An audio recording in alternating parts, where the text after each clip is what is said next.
আপনি হতে পারেন প্রধানমন্ত্রী, তাতে কি যায় আসে? তাতে কি যায় আসে? আপনি প্রধানমন্ত্রী তো কি পীর সাহেব নাকি? পীর সাহেব আপনি, আপনার বিরুদ্ধে কথা বলা যাবে না? হুজুর রাজনীতি নিয়ে কথা বলবেন না, প্রথম স্লিপ থাকে কি রাজনীতি নিয়ে কথা বলবেন না। কেন? তুমি কোন পীর সাহেবের মুরিদ? তোমার রাজনীতি নিয়ে কথা বলা যাবে না?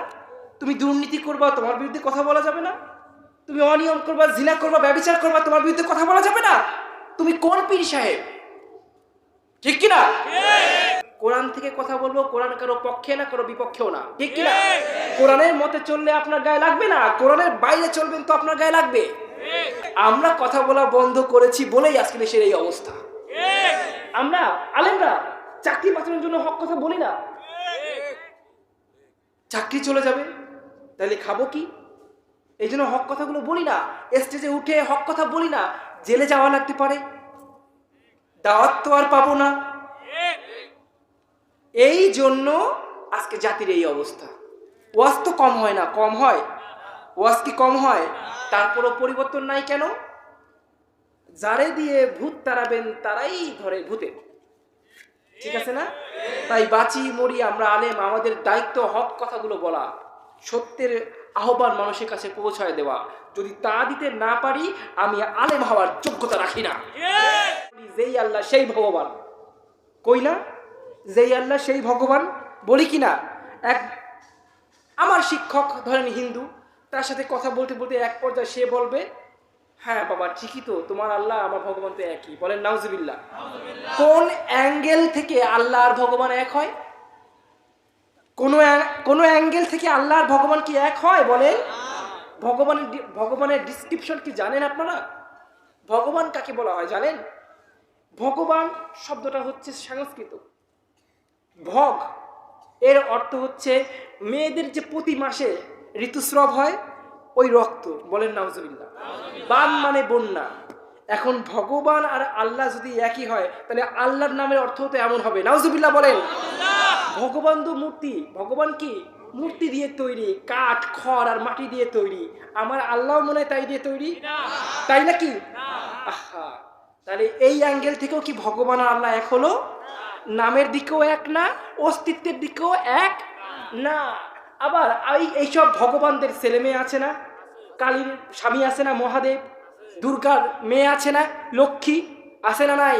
কিন্তু আমার আল্লাহর কয়টা ছেলে মেয়ে আছে? লাম ইয়ালিদ ওয়ালাম ইউলাদ, লাম ইয়ালিদ ওয়ালাম ইউলাদ। তিনি কাউকে জন্ম দেয় নাই, তাকেও কেউ জন্ম দেয় নাই। কে বলছেন? কে বলছেন? আল্লাহ বলছেন। তাহলে এইখান থেকে তো আল্লাহর ভগবান এক হলো না? এক হয়েছে নাকি? আল্লাহর ভগবান এক হয়েছে? কোন দিকে বলবেন? আল্লাহ পাকে কোন চেহারা কি আপনি দেখেছেন? আল্লাহ পাক কয়জন? ভগবান কয়জন? এক গরুর পিঠে 36 কোটি। একটা গরুর পিঠে কয়টা? 36 কোটি ভগবান। তাহলে ভগবান কয়জন? এইখান থেকেও কি আল্লাহর ভগবান এক হলো? আহা, মুসলমান অমুসলিমদের কথার জালে জড়াবা না, ইমানটা চলে যাবে।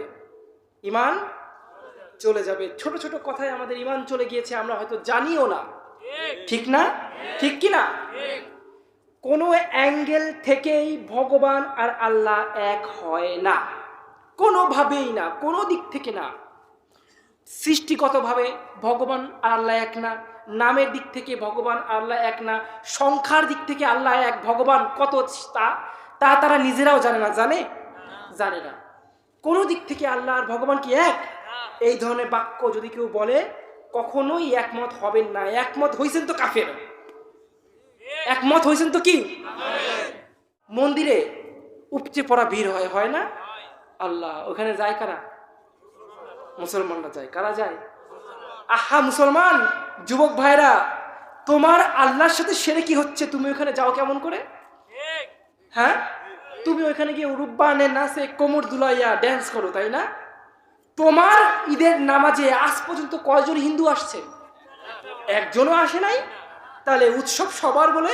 ধর্ম নাকি যার যার, উৎসব নাকি সবার? এই বাক্যে তুমি একমত যদি হও, তোমার ঈমান থাকবে না। ধর্ম যার যার, উৎসব তার তার। কেন? আজ পর্যন্ত কোন হিন্দু আমাদের কুরবানি ঈদে এক পিস গরু খাবে আইসে? কেন? উৎসব তো সবার। তাহলে আমি যদি ওদের পূজা মন্দিরে গিয়ে নাচতে পারি, প্রসাদ খাইতে পারি, তাহলে ওরা কেন আমাদের গরু গোশ খাইতে পারবে না? যুক্তি আছে না নাই? নাকি শুধুমাত্র আমাদের বেলায় উৎসব সবার, ওদের বেলায় যার যার? হ্যাঁ, এইগুলো কখনো করবেন না মুসলমান। মুসলমানের জন্য আলাদা সংস্কৃতি কে সৃষ্টি করেছেন? এই সংস্কৃতির বাইরে যাওয়া যাবে দেখা। তো যারা মাহফিল বানচালের চেষ্টা করে, মাহফিল তো কোনো নাচ গানের আসর না। নাচ গানের আসর এগুলো বলেন? কোরআনের তাফসির হয়, ওয়াজ মাহফিলও তো কোরআন থেকেই কথা হয় নাকি? তো এইগুলো যারা বন্ধ করার চেষ্টা করে তারাও কাফের, স্পষ্ট কাফের। কোরআনের দিকে আর চোখে তাকালেই আপনার ঈমান চলে যাবে। সেখানে কোরআনের তাফসির বন্ধ করবেন, অথচ এই দেশে একটা কনসার্ট বন্ধ হয় না, নাচ গানের আসর বন্ধ হয় না, জুয়ার আসর বন্ধ হয় না, বন্ধ হয় শুধু তাফসির, বন্ধ হয় শুধু ওয়াজ মাহফিল। অথচ 95% মুসলমানের দেশ এটা। কত পার্সেন্ট? আর 95% মুসলমানের দেশে একটা মাহফিল করতে গেলে মাহফিল কমিটির জুতার তলা ক্ষয় হয়ে যায়, তারপরেও অনুমতি পায় না। কি কথাগুলো ভুল বললাম? এটা তো ভারত না, ভারত তো হিন্দু শাসিত এলাকা, ভারত তো হিন্দুদের রাজ্য, সেখানে গরু জবাই করতে গেলেও জীবনের রিস্ক থাকে। এটা তো মুসলমান রাষ্ট্র, মুসলমান রাষ্ট্রের অবস্থা এমন কেন হবে? একটা তাফসির করতে দিবা না, যখন তখন বন্ধ করে দিবা, যাকে তাকে তুলে নিবা, ফাঁসিতে ঝুলাবা, মেরে ফেলবা, আলেমদেরকে বন্দি করবা। এটা কোন মুসলমান রাষ্ট্র? এটা কেমন রাষ্ট্র? এই রকম রাষ্ট্র কায়েম করার জন্য 30 লক্ষ জীবন দেওয়া হয় নাই। 30 লক্ষ জীবন দিয়ে কারো গোলামি করার জন্য এই দেশকে স্বাধীন করা হয় নাই। মদিনার নাম কত মধু,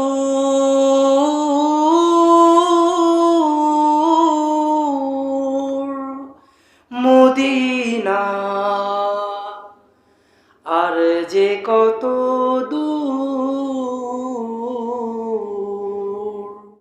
মদিনা নাম কত মধু,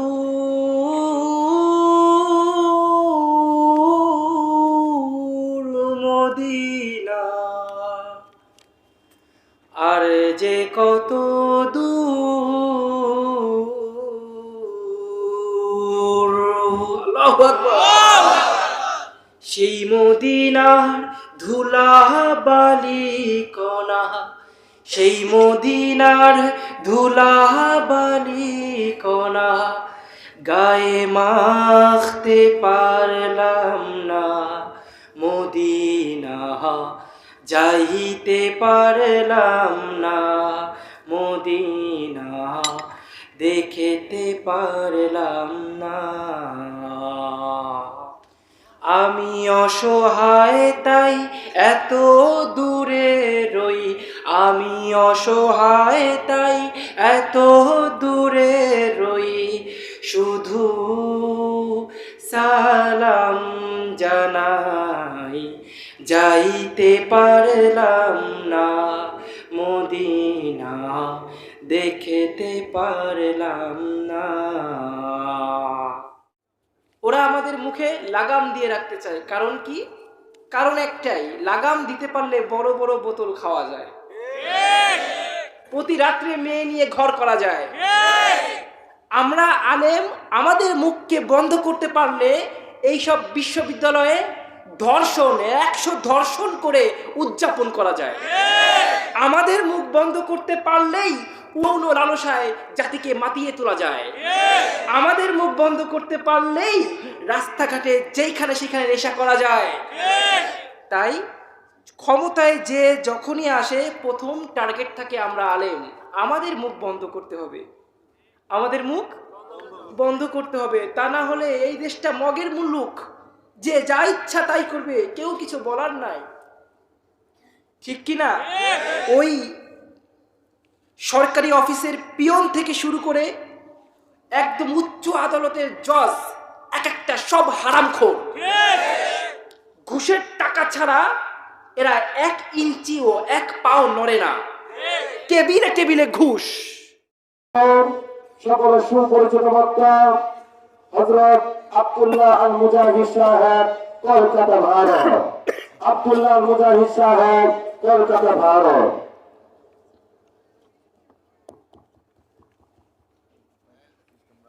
এইবার সাউন্ডের দিকে খেয়াল রাখতে হবে। রিভার্ব বাড়ান। হ্যালো, রিভার্ব দেন। হ্যালো হ্যালো, বেস বাড়ান, বেস। হ্যালো, ইকো দেন। হ্যালো হ্যালো, সাউন্ড বাড়ান।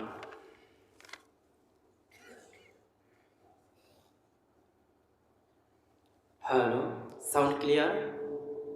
সবাই কি শুনতে পাচ্ছেন? ক্লিয়ার? এই সাউন্ড আর ধরবেন না, হ্যাঁ?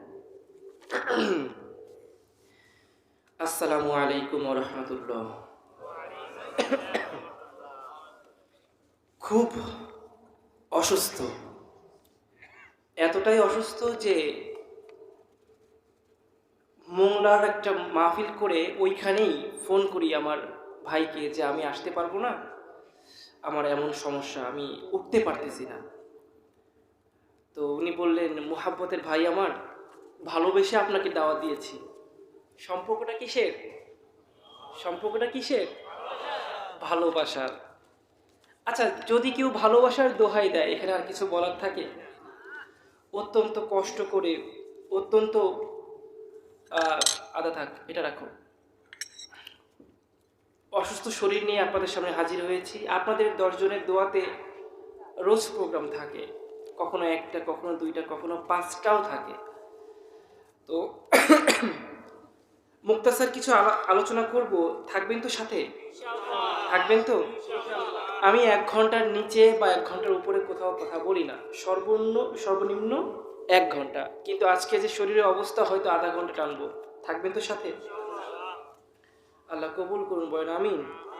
আপনাদের এলাকায় একটা মাদ্রাসা হচ্ছে, আপনারা খুশি নাকি বেজার? একটা মাদ্রাসা হওয়া মানে দিনের একটা দুর্গ তৈরি হওয়া। দিনের একটা কি? এই মাদ্রাসার বিরুদ্ধে যদি কেউ আঙ্গুল তোলে, সে কাফের। শুধু এই না, যত মসজিদ, যত মাদ্রাসা আছে, এর বিরুদ্ধে যদি কেউ আঙ্গুল তোলে, তবে সে কি? কাফের। পরিষ্কার পরিষ্কার কথা। আলেমরা হয়তো স্পষ্ট বলতে পারে না, আমি আবার ঠোঁট কাটা, ডাইরেক্ট বলে দিই। গত পরশুদিনই শরীয়তপুরি হুজুরের সাথে মাহফিল ছিল, ওইখানেও প্রধান ছিলাম। তো উনাকে প্রশাসন আসতে দেয় নাই, প্রশাসন ভয় পাইছে, আসতে দেয় নাই। তো যারা মাহফিল বানচালের চেষ্টা করে, মাহফিল তো কোনো নাচ গানের আসর না। নাচ গানের আসর এগুলো বলেন? কোরআনের তাফসির হয়, ওয়াজ মাহফিলও তো কোরআন থেকেই কথা হয় নাকি? তো এইগুলো যারা বন্ধ করার চেষ্টা করে, তারাও কাফের, স্পষ্ট কাফের। কোরআনের দিকে আর চোখে তাকালেই আপনার ঈমান চলে যাবে। সেখানে কোরআনের তাফসির বন্ধ করবেন, অথচ এই দেশে একটা কনসার্ট বন্ধ হয় না, নাচ গানের আসর বন্ধ হয় না, জুয়ার আসর বন্ধ হয় না, বন্ধ হয় শুধু তাফসির, বন্ধ হয় শুধু ওয়াজ মাহফিল। অথচ 95% মুসলমানের দেশ এটা। কত পার্সেন্ট? আর 95% মুসলমানের দেশে একটা মাহফিল করতে গেলে মাহফিল কমিটির জুতার তলা ক্ষয় হয়ে যায়, তারপরেও অনুমতি পায় না। কি কথাগুলো ভুল বললাম? এটা তো ভারত না, ভারত তো হিন্দু শাসিত এলাকা, ভারত তো হিন্দুদের রাজ্য, সেখানে গরু জবাই করতে গেলেও জীবনের রিস্ক থাকে। এটা তো মুসলমান রাষ্ট্র, মুসলমান রাষ্ট্রের অবস্থা এমন কেন হবে?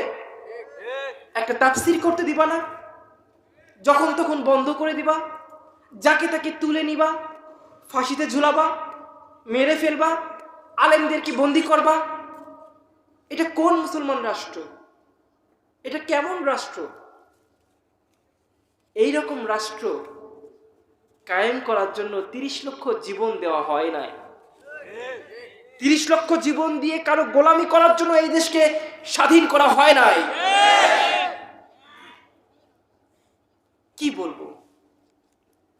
কিছুই বলার নাই।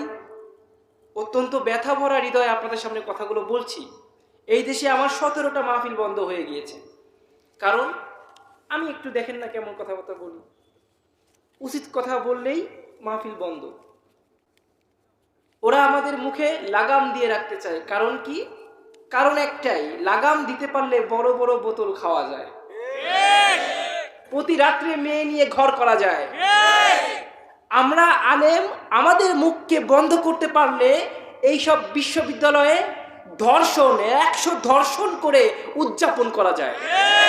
আমাদের মুখ বন্ধ করতে পারলেই উন্মাদনায় কি বলে যৌন লালসায় জাতিকে মাতিয়ে তোলা যায়।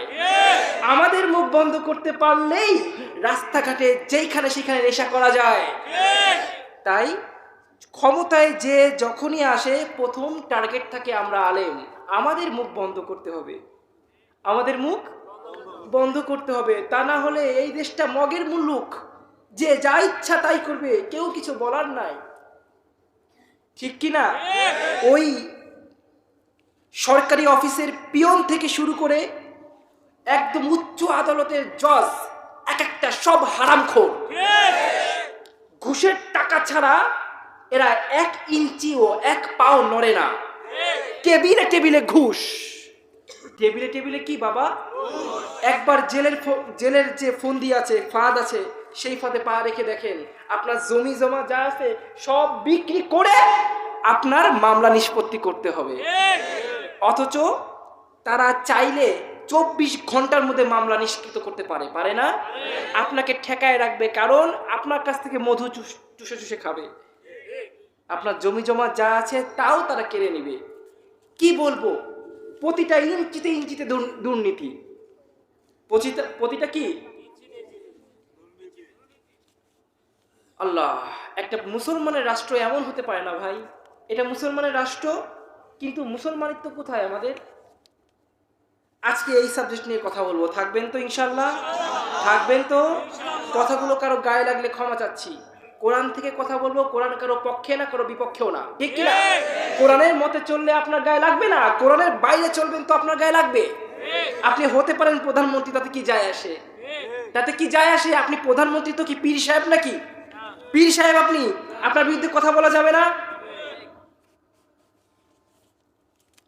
হুজুর রাজনীতি নিয়ে কথা বলবেন না, প্রথম স্লিপ থাকে কি, রাজনীতি নিয়ে কথা বলবেন না। কেন?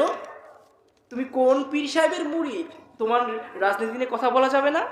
তুমি দুর্নীতি করবা, তোমার বিরুদ্ধে কথা বলা যাবে না? তুমি অনিয়ম করবা, জিনা করবা, ব্যভিচার করবা, তোমার বিরুদ্ধে কথা বলা যাবে না? তুমি কোন পীর সাহেব? ঠিক কিনা? আমরা কথা বলা বন্ধ করেছি বলেই আজকে দেশের এই অবস্থা। আমরা আলেমরা চাকরি বাঁচানোর জন্য হক কথা বলি না। চাকরি চলে যাবে, তাহলে খাবো কি? এই জন্য হক কথাগুলো বলি না, স্টেজে উঠে হক কথা বলি না। জেলে যাওয়া লাগতে পারে, দাওয়াত তো আর পাবো না। এই জন্য আজকে জাতির এই অবস্থা। ওয়াজ তো কম হয় না, কম হয়? ওয়াজ কি কম হয়? তারপরও পরিবর্তন নাই কেন? যারে দিয়ে ভূত তাড়াবেন তারাই ধরে ভূতে, ঠিক আছে না? তাই বাঁচি মরি আমরা আলেম, আমাদের দায়িত্ব হক কথাগুলো বলা, সত্যের আহ্বান মানুষের কাছে পৌঁছায় দেওয়া। যদি তা দিতে না পারি, আমি আলেম হওয়ার যোগ্যতা রাখি না। শেষ পর্যন্ত থাকবেন, আল্লাহ তাআলা কবুল করুন, বলেন আমিন। আলহামদুলিল্লাহ আলহামদুলিল্লাহি নাহমাদুহু ওয়া নাস্তাঈনুহু ওয়া নাস্তাগফিরুহু ওয়া নু'মিনু বিহি ওয়া নাতাওয়াক্কালু আলাইহি ওয়া নাউযু বিল্লাহি মিন শুরুরি আনফুসিনা ওয়া মিন সাইয়্যাতি আ'মালিনা। من يهده الله فلا مضل له ومن يضلله فلا هادي له ونشهد أن لا إله إلا الله وحده لا شريك له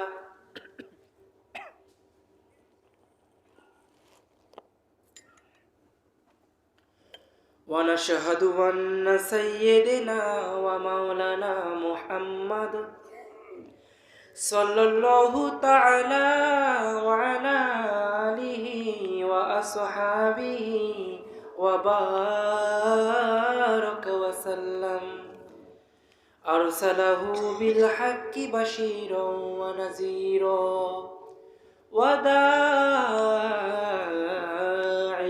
إلى الله بإذنه وسراجا منيرا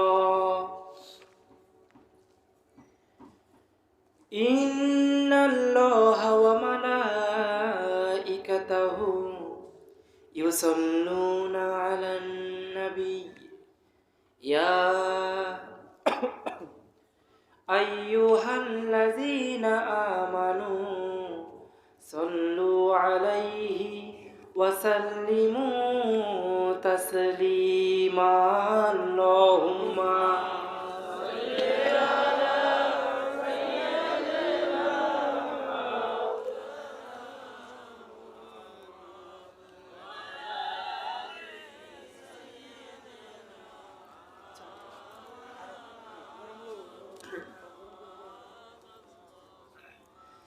صلي على سيدنا مولانا محمد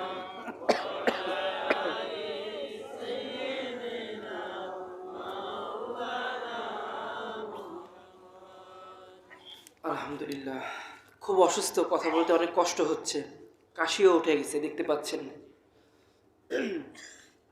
একটু সহ্য করে থাকবেন তো ইনশাল্লাহ। সাধারণত এত চাটা খাই না, কিন্তু আজকে এমন অবস্থা আমি কথাই বলতে পারছি না। আল্লামা শাহ আহমদ শফি রহমাতুল্লাহ আলাই, ইনি হচ্ছেন আমার শায়েখ। আমি যখন মুসলমান হয়েছিলাম মাত্র 10 বছর বয়সে, তখন তার মাদ্রাসায় হাটাজারিতে গিয়ে 1 বছর পড়াশোনা করেছিলাম। তার সান্নিধ্যে ছিলাম।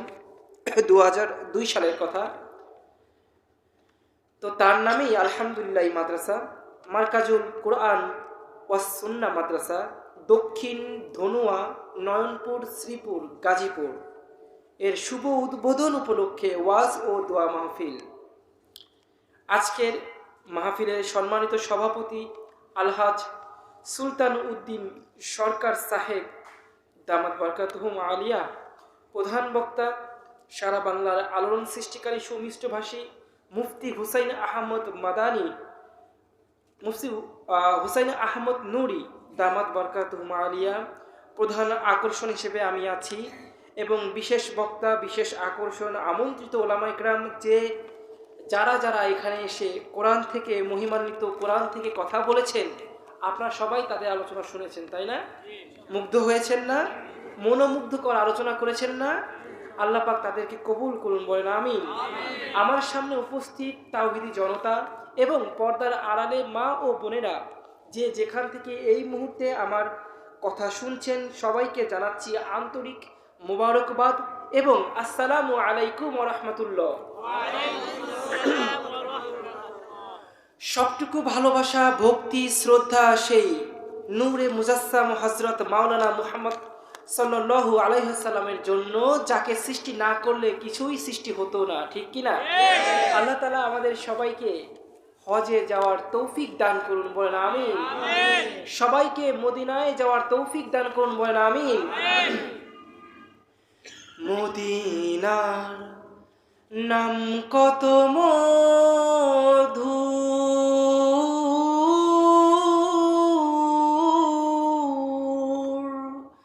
মদিনা আর যে কত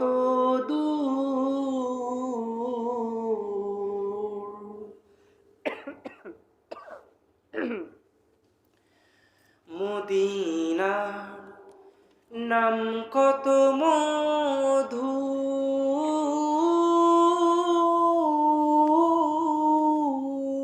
মদিনা আর যে কত দূর।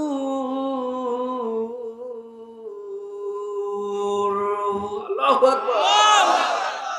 সেই মদিনার ধুলা বালি কণা সেই মদিনার ধুলাবালি কণা গায়ে মাখতে পারলাম না, মদিনা যাইতে পারলাম না, মদিনা দেখতে পারলাম না।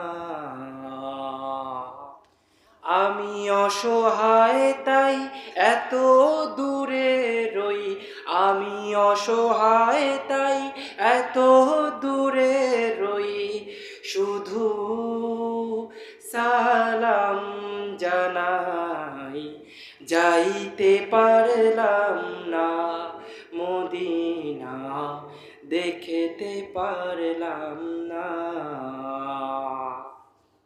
খারাপ লাগে? খারাপ লাগে? আল্লাহ আমাদের সবাইকে মদিনায় যাওয়ার তৌফিক দান করুন। বলেন আমিন। জোরে বলেন আমিন। মদিনায় যাওয়ার আগে আল্লাহ তাআলা আমাদের ভেতরে, আমাদের চাল চলনে, আমাদের জীবনধারায় মদিনার রং দান করুন। বলেন আমিন। মদিনার আলোয় আলোকিত করুন আমাদেরকে। বলেন আমিন। ভাইরা আমার, পবিত্র কোরআনে আল্লাহ তাআলা পরিষ্কারভাবে ঘোষণা করছেন, ইয়া আইয়ুহাল্লাযীনা আমানু ইত্তাকুল্লাহ হাক্কা তুকাতিহি।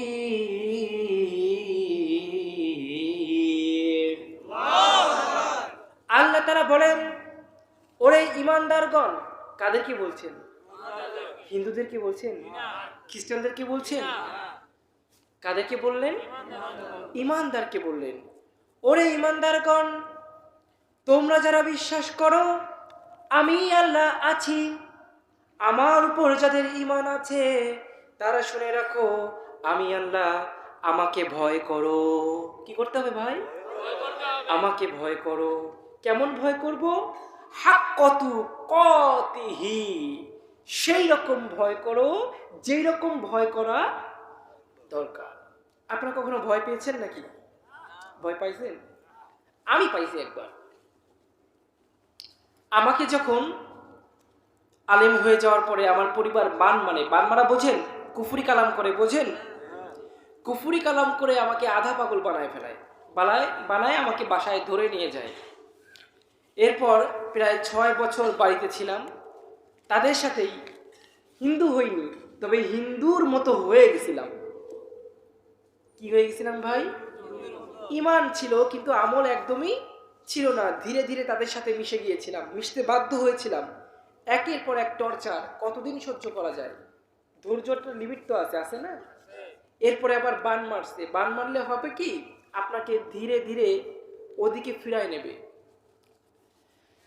যাদেরকে মারছে তারা জানে। আমাকে মারছে, আমি এখনো এই সমস্যাটা সাফার করতেছি। একটা না 3টা মারছে। কয়টা মারছে? একটা মারার পরে মরি নাই, আর একটা মারছে তারপরে মরি না, তারপরে আবার মারছে তারপরে মরি নাই। কে বাঁচাইছে? আল্লাহ। বলবো আজকে ঘটনা বলবো, থাকবেন তো ইনশাআল্লাহ? আলহামদুলিল্লাহ। মর্মান্তিক জীবন কাহিনী, এইখান থেকে উঠতে মন চাবে না। কসম খুদার গ্যারান্টি দিচ্ছি, যদি বলা শুরু করি উঠতে মন চাবে না এখান থেকে। ভয় কেমন পেয়েছি দেখেন। ওই যে বললাম, পরিবারের সাথে মিশে গিয়েছি, নাচ গান শুরু করে দিয়েছি, কনসার্টে গান করতাম। অপরদিকে ইসলাম থেকে দূরে সরে গিয়েছি। আমল নাই, নামাজ নাই, রোজা নাই, কোনো কিছু নাই, কিন্তু আমি আলেম। আমি কি আলেম? আমি ইচ্ছা করে করি নাই ভাই, আমাকে করানো হয়েছে। আমার মানসিক যে এটা বিগড়ায় দিয়ে হাফ কি বলে, হাফ ম্যাড না, হাফ মেন্টাল, এইটা করে ধীরে ধীরে ওদিক ঘুরাই নিছে। শিক্ষিত মানুষের মার প্যাচ কি শিক্ষিত মতো, ওরা হাতে মারে নাই, ভাতে মারছে। কথায় আছে না, না খাওয়ায় রাখতো, এমন অবস্থায় এখন ভাত খাইতে পারি না। সামনে কত খাবার, প্রতিদিন তো প্রোগ্রাম। আপনি কি খারাপ খাওয়াবেন আমাকে মাহফিলে ডাইকে? কিন্তু আমি খাবার খাইতে পারি না। কেমনে খাবো বাবা? আমার যে খাওয়ার নারী মারা গিয়েছে, আমি তো আর খাইতে পারি না। কি হলো, যাচ্ছি কনসার্টে, সাথে 4টা মেয়ে আছে। কয়টা মেয়ে? আর 6 জন ছেলে আমরা। আমি গিটারিস্ট ছিলাম। যারা নাচ গান করেন তারা জানেন, গিটার আছে না, টিং টিং করে বাজে, ইলেকট্রিক গিটার। সেই গিটার বাজায় আমি গান করতাম। যাচ্ছি আমি, পথিমধ্যে ভারতের একটা নদী আছে গঙ্গা, মাঝে মধ্যে তুফান ওঠে, হ্যাপি তুফান। আমরা নৌকা ভাড়া করে বক্স বাজায় বাজায় এনজয় করতে করতে যাচ্ছি, কিন্তু ঠিক নদীর মাঝখানে গিয়ে তুফান উঠছে ধুমছে। এবার নৌকা কি করে, বাড়ি মারে, ডোবে ডোবে ভাব। ঠিক সেই অবস্থায় আমার সাথে হিন্দু যারা ছিল, বান্ধবী বন্ধু, ওরা তো হরে কৃষ্ণ হরে রাম কইছে। ওরা কি বলতেছে? কিন্তু আমি ইসলাম না মানলেও পুজো কখনো করি নাই, হরে কৃষ্ণ আর মুখে নি নাই, আল্লাহর নাম মুখে নি নাই, ঠিক আছে, কিন্তু হরে কৃষ্ণ আর মুখে নি নাই। এখন আমি পড়ছি বিপদে, আমি কার নাম ডাকবো? আমি তো মুসলমান হয়ে গিয়েছি, এখন হিন্দু মার্কা হয়ে গিয়েছি, আমি কার নাম ডাকবো? প্রশ্ন ওঠে না? আমি তো ওই ধর্মে ফিরি নাই, কিন্তু ওই ধর্মের মধ্যে হয়ে গিয়েছি। আমাদের মধ্যে অনেক মুসলমান ভাই আছে, নামাজ নাই, রোজা নাই, আছে না? নাই? আছে না? আমার যে ওই জীবনটা হিন্দু না, কিন্তু হিন্দুর মতো আপনাদের অবস্থাও এই একই রকম। আপনারা বিপদে পড়লে কার নাম ডাকবেন? আপনি যে মালিকের মূল্যায়ন করলেন না, যে মালিককে সিজদা করলেন না, বিপদে পড়লে ডাকলে সে কি ডাক শুনবে? শুনবে? আমি আপনার খাই, আপনার পড়ি, আপনার টাকায় চলি, আমি যদি আপনার কথা না মানি, আপনি কি আমাকে আর ভরণ পোষণ দিবেন? দিবেন নাকি বলেন? আল্লাহ। তো আমি করলাম কি, তওবা করলাম। কি করলাম বাবা? তওবা করলাম ওই অবস্থায়, কারণ জানি নৌকা এখন ডুবে যাবে। সাঁতার তো জানি না, আমরা একটাও সাঁতার জানি না, টাউনের ব্রয়লার মুরগি, সাঁতার জানি না, ঠিক না ভাইরা আমার? ওই অবস্থাতে তওবা করে আমি আল্লাহকে বললাম, হে আল্লাহ, আমি তোমাকে ভুলে গিয়েছিলাম, যদি আজকে এই বিপদ থেকে তুমি আমাকে উদ্ধার করো, আমি কথা দিচ্ছি তোমাকে ছেড়ে আর কোনো দিন যাব না। কি বললাম? কথা দিলাম। কথা দিয়ে সাথে সাথে জিকির শুরু করে দিলাম, লা ইলাহা, জোরে জোরে, লা ইলাহা,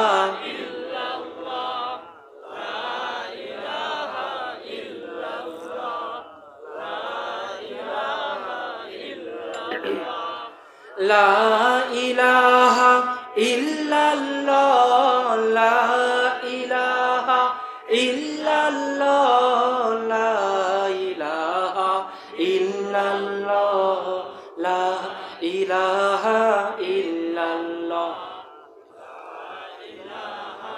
ইল্লাল্লাহ, লা ইলাহা ইল্লাল্লাহ, লা ইলাহা ইল্লাল্লাহ, মুহাম্মাদুর রাসূলুল্লাহ সাল্লাল্লাহু।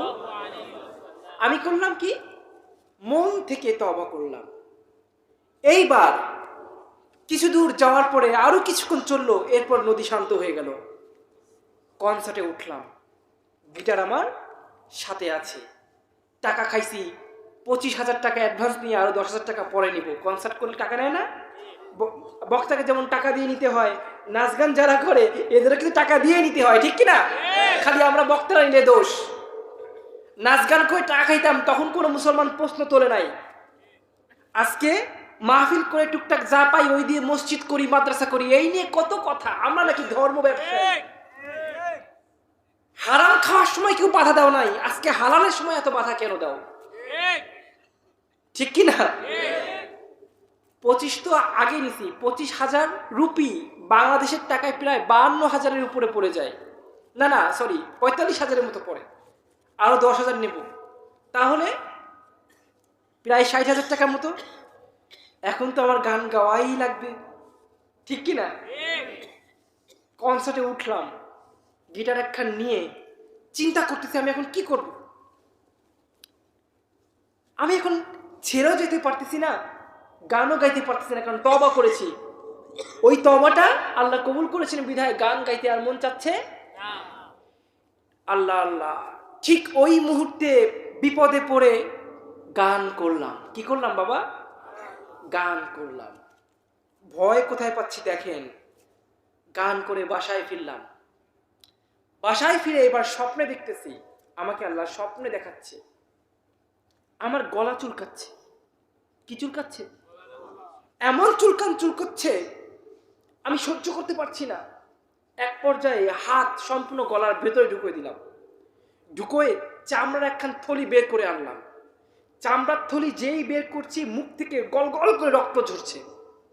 কি ঝরছে ভাই? গল গল করে রক্ত পড়তেছে। এবার চামড়ার থলি হাতে নিয়ে দেখি নড়ে, ভিতরে কি? ভয় পেয়ে মাটিতে ফেলে দিলাম। দেখলাম বড় বড় সাপ ওইখান থেকে বের হচ্ছে, বড় বড় বিচ্ছু ওইখান থেকে বের হচ্ছে। সাপ বের হয়ে আমাকে তাড়া করতেছে। ভয় কাকে বলে দেখেছেন? চিৎকার দিয়ে লাফায় উঠি। একা এক ঘরে থাকি তো, এসিটা বন্ধ করে অজু করে তওবা করে নামাজ পড়লাম। নামাজ পড়ে কান্নাকাটি করতে করতে ঘুমায় পড়লাম। আবার পরের দিন রাত্রে, কিন্তু যেদিন গান গেয়েছি তার পরের দিন রাত্রে যখন ঘুমায় পড়লাম, ঘুমের মধ্যে স্বপ্ন দেখি আমি মুজাহিদ, আমি এই মঞ্চে বসে আছি, আর আমার সামনে লক্ষ লক্ষ জনতা ওয়াজ শোনে। লক্ষ লক্ষ জনতা কি শোনে?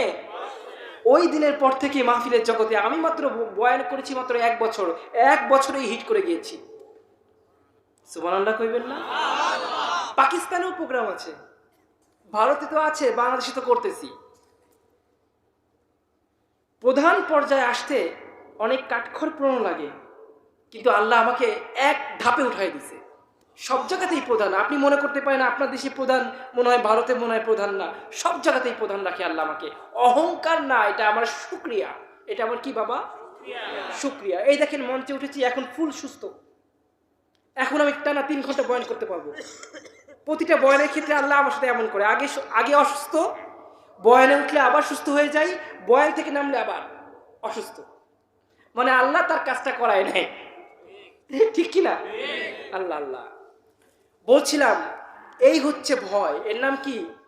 ভয়। আমাদের মধ্যে অনেক সময় অনেকের ঘরে আগুন ধরে যায়, চোখের সামনে পরিবার পুড়ে মরে, ট্রেনে আগুন ধরে না, পরিবার পুড়ে মরে না, ওই সময় যে ভয়টা পান ওইটাই হচ্ছে ভয়। নদীতে আপনি নৌকায় যাচ্ছেন, হঠাৎ করে ডুবে যাচ্ছেন, আপনি দেখছেন আপনি একটু পর মারা যাবেন, ওই সময় যে ভয়টা পান ওইটাই হচ্ছে ভয়। চোখের সামনে ঝড় আসতেছে, আপনার সামনে সমস্ত ঘর বাড়ি উড়ে যাচ্ছে, একটু পর আপনার ঘরটা উড়ে যাবে, তখন যে ভয়টা পান ওর নাম হচ্ছে ভয়। ওর নাম কি? কিন্তু এই ভয়টা আপনি কাকে পাচ্ছেন? আযাবকে পাচ্ছেন। কাকে পাচ্ছেন? আমার আল্লাহ বলে না না, আযাবকে ভয় পেও না, ভয় আমাকে পাও।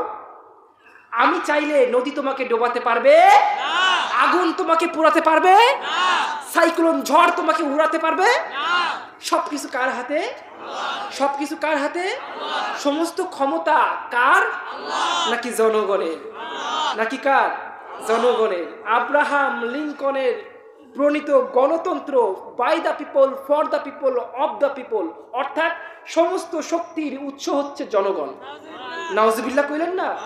আস্থা কত এই যে বিশাল ময়দান, এইখানে যদি এখন শোনেন, ওইখান থেকে একটা ব্যাঙ আপনার এইখানে লাফ দিয়ে পড়ছে, ব্যাঙ যে জোরে লাফ দেবে তার থেকে ডবল জোরে লাফ দিয়ে আপনারা কি এখান থেকে দৌড়ে পালায় যাবেন।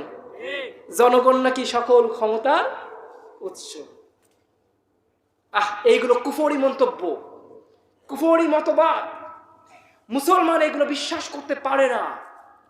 মুসলমানের বিশ্বাস থাকবে ইন্নাল্লাহা কুল্লি শাইইন কাদির, সমস্ত ক্ষমতার উৎস কে? আল্লাহ। আমাদের মধ্যে এমন কুফরি বাক্য অহরহ শোনা যায়, অমুক নেতা অমুক হাসপাতালে মৃত্যুর সাথে পাঞ্জা লড়ছে। বলি না আমরা অনেক সময়, বাবা নেতার তো হ্যাপি পাওয়ার, মৃত্যুর সাথে পাঞ্জা লড়ে। তা মৃত্যুর সাথে পাঞ্জা লড়লে জিতবে কিরা? মৃত্যু নাকি তুমি? কে জিতবে? মৃত্যু জিতবে না। মৃত্যু মানে কি? আজরাইল। আজরাইলের সাথে পাঞ্জা লড়া যায়? যায় না কি? কত বড় কুফরি বাক্য, নাউজুবিল্লাহ কইলেন না? আবার অনেক সময় আমাদের সমাজে এমন কথা হয়, বিশাল তুফান হচ্ছে, বিশাল সাইক্লোন হচ্ছে, সরকারি পক্ষ থেকে ঘোষণা দেওয়া হয় এই বিশাল সাইক্লোনের মোকাবেলায় 10,000 আর্মি অস্ত্র নিয়ে প্রস্তুত আছে। বলে না? ঝড় আসতেছে, তুফান আসতেছে, আর্মি কি করবে? বন্দুক দিয়ে গুলি করবে? এইগুলো কুফরি মতবাদ। এগুলো কি বাবা?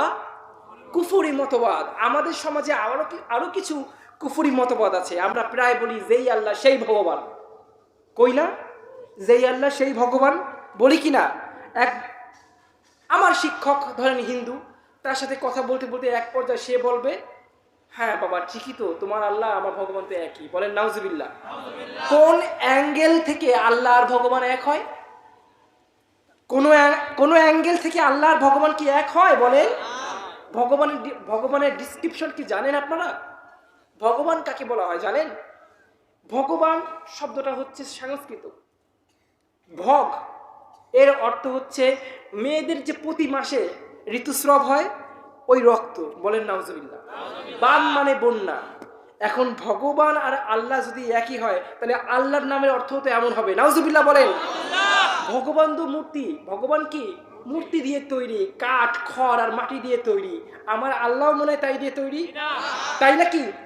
আহা, তাহলে এই অ্যাঙ্গেল থেকেও কি ভগবান আর আল্লাহ এক হলো? নামের দিকেও এক না, অস্তিত্বের দিকেও এক না। আবার এইসব ভগবানদের ছেলে মেয়ে আছে না? কালীর স্বামী আছে না মহাদেব? দুর্গার মেয়ে আছে না লক্ষ্মী?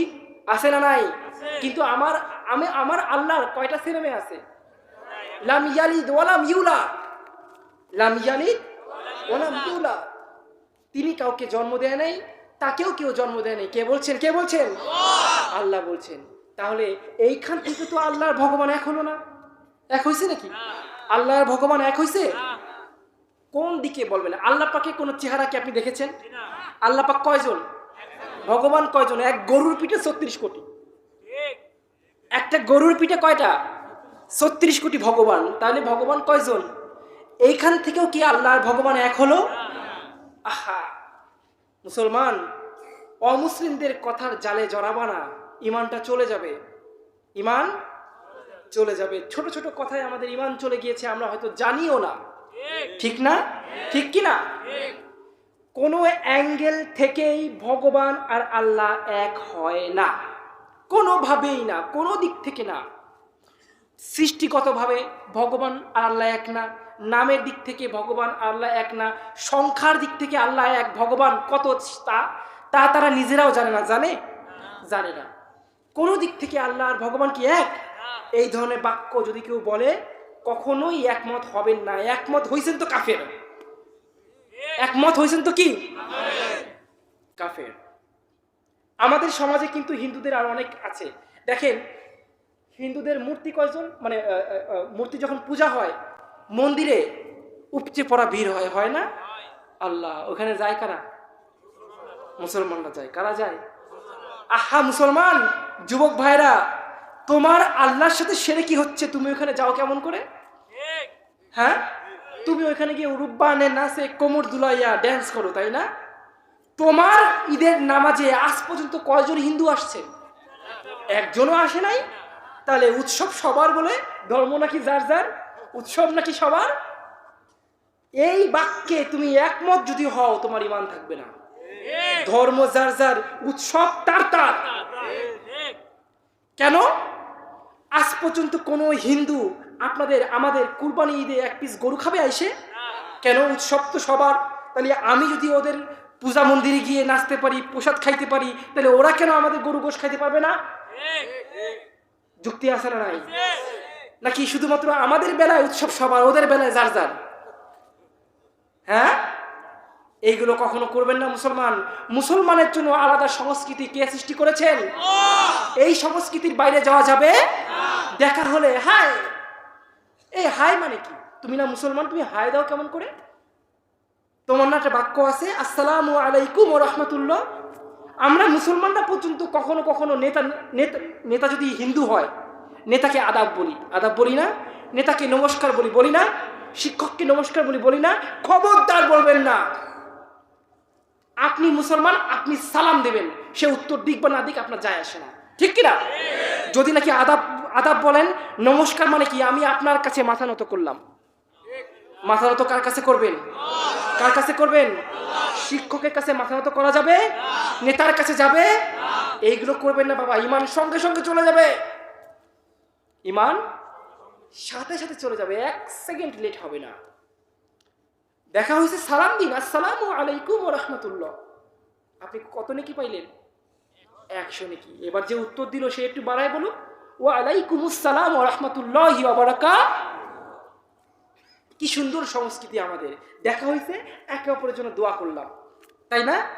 আবার মনে করেন যখন নাকি দেখা হয় কোনো জজ ব্যারিস্টারের সঙ্গে, শিক্ষিত সমাজ যারা স্কুল কলেজে পড়ে, হ্যান্ডশেক করে মারে এক ঝাঁকি, মনে করে যত ঝাঁকি তত নেকি, ঠিক না? এই ঝাঁকি দেয় কারা? খ্রিস্টানরা দেয়। ঝাঁকি কারা দেয়? খ্রিস্টানরা দেয়। আপনি তো মুসলমান, আপনার জন্য কি ঝাঁকি? ঝাঁকানাকা। আহা, এগুলো করা যাবে না বাবা। নাম রাখে, নামের মধ্যে নাম শুনে বুঝতে পারি না, নাম শুনে বোঝা যায় না এই হিন্দু না মুসলমান। জন্টু, মন্টু, সেন্টু, রিঙ্কু, আরে এগুলো তো হিন্দু খ্রিস্টানের নাম রাখে, মুসলমানের নাম আলাদা আছে না? আরে হিন্দুরাও তো হিন্দু ধর্মের নাম রাখে। কৃষ্ণপদ, এটা কার নাম? নাম শুনে বুঝতে পারতেছেন না কার নাম এটা? মহাদেব, কার নাম এটা? রবিচরণ, কার নাম? সব হচ্ছে হিন্দুদের নাম। হিন্দুরাও নিজের নাম রাখে, ধর্মের সাথে মিলায়। আর আমরা মুসলমানরা আমাদের নাম রাখি কি? জেন্টু, মন্টু, জন্টু। খারাপ লাগছে কেন? সাইফুল্লাহ নাই, আব্দুল্লাহ নাই, আব্দুর রহমান নাই, আব্দুল হক নাই, আব্দুল জব্বার নাই। ছেলের নাম কি? ছেলের নাম সিজার। সিজার কেন? পেট ফাইলে হয়েছে তাই সিজার। তাহলে আমরা যারা নর্মাল হয়েছি তাহলে আমাকে নাম নর্মাল রাখো। কি কথাগুলো খারাপ লাগছে? খারাপ লাগছে নাকি? এরকম করা যাবে না। আবার নাম রাখার মধ্যে আবার মানে এমন নামও রাখতে হবে, আরবি নাম রাখুন, কিন্তু বুঝে শুনে নাম রাখুন। জামাল একবার কুয়েতে একটা চেকপোস্টে, কুয়েতে না পাকিস্তানে এক চেকপোস্টে কয়েকজন পুলিশ এক লোকের আইডি কার্ড দেখছে, ভিসা দেখতেছে, হাসতেছে। ব্যাপার কি, হাসে কেন? গিয়ে দেখে আইডি কার্ডের নাম লেখা, বাবার নাম জামাল মিয়া, ছেলের নাম তরিক মিয়া। জামাল যদি এক আলিফ টান দেন তবে হবে সুন্দর, অর্থ কি হবে? আর জামাল মানে উট, জামাল মানে কি? উট। মিয়া মানে পথ, মিয়া মানে কি? 100। তাই বাবার নাম জামাল মিয়া মানে 100 উট, আর ছেলের নাম তরিক মিয়া, তরিক মানে রাস্তা, 100 রাস্তা, তার মানে 100 রাস্তার ছেলে 100 উট। নাম রাখে হাইওয়ান, নাম রাখে কি? আরবি নাম হাইওয়ান। হাইওয়ান মানে কি? জানোয়ার। হাইওয়ান মানে কি? নাম রাখে হাইওয়ান। আরবি নাম রাখবেন, আলেমদের কাছে শুনে রাখবেন, বুঝে শুনে রাখবেন। উল্টো পাল্টা নাম রাখবেন তো ওই নাম কিন্তু হাসির পাত্র হয়ে যাবে। আপনার নামের উপর নির্ধারিত হবে আপনার ক্যারিয়ার। যার নাম যত সুন্দর, যার নাম যত ইসলামিক, ঠিক তার ক্যারিয়ারটাও তত সুন্দর। এই যে আজকে আমি মাহফিলে আসছি, আমার নাম কি বাবা? আব্দুল্লাহ। আমার নাম কি? স্বপ্নে আমি যিনি আমাকে কালেমা পড়িয়েছিলেন তিনি আমার নাম রাখছে আব্দুল্লাহ। সুবহানাল্লাহ কইবেন না? আচ্ছা, আব্দুল্লাহ নামের অর্থ কি? আল্লাহর বান্দা। এখন আজ পর্যন্ত দেখছেন জন্টু, মন্টু, রিঙ্কু এই ধরনের কোনো লোক বড় পর্যায়ে গেছে? দেখছেন নাকি? আজকে মাহফিলে যদি নাকি এমন বলা হতো, এই মুহূর্তে আপনাদের সামনে ওয়াজ পরিবেশন করবেন সুদূর ভারত থেকে আগত নবমুসলিম আব্দুল্লাহ আল মুজাহিদ জন্টু, কেমন লাগতো? বা কোনো আল্লাহর ওলির মাজার কি শুনেছেন? পীরে কামেল, শাহে আউলিয়া, নূরে মুজাসসাম, হ্যান ত্যান পীরের নামের দেখেন না বিশাল টাইটেল, পড়তে গেলে 24 ঘন্টা লাগে। দেখেন না খাজা বাবা অমুক টমুক লেখে হজরত আল্লামা রিঙ্কু রহমাতুল্লাহ আলাই। শুনছেন নাকি রিঙ্কু রহমাতুল্লাহ? আছে নাকি? আছে নাকি? কোনো খারাপ নামের ব্যক্তি কখনো বড় হতে পারে নাই। হ্যাঁ হয়েছে, চোর চুট্টা বদমাশ হয়েছে, আল্লাহর ওলি কেউ হতে পারে নাই। নামের তাসির আছে, কিয়ামতের মাঠেও এই নাম ধরে আল্লাহ ডাকবে, বাবার নাম আর ছেলের নাম ধরে ডাকবে। তাহলে নাম রাখার ক্ষেত্রে আমরা অবশ্যই অবশ্যই নিজের ধর্মের সংস্কৃতিকে মেনে চলবো। মনে থাকবে, সব ক্ষেত্রে ইসলামের একটা সংস্কৃতি আছে ভাই। সব ক্ষেত্রে কি আছে? ইসলামের সংস্কৃতি আছে, প্রতিটা ধর্মের সংস্কৃতি আছে। আজ পর্যন্ত কোনো খ্রিস্টান আমাদের মুসলমানের নাম রাখছে? রাখে নাই। তাই সবার কাছে অনুরোধ রাখবো, যতটুকু ইসলাম পালন করবেন সংস্কৃতি মেনে তারপর পালন করবেন। রাজি আছি আমরা সবাই? রাজি আছি? আল্লাহ কবুল করুন, বলেন আমিন, বলেন আমিন। কথা আমি আর বাড়াবো না, এখনই হুজুর দোয়া করে দিবেন। কেউ যাবেন না, দোয়া না করে কেউ যাবেন না, দোয়া করে দিবেন। আমি এখানে বয়ান রাখছি। ওয়া আখিরু দাওয়ানা আনিল হামদুলিল্লাহি রাব্বিল আলামিন।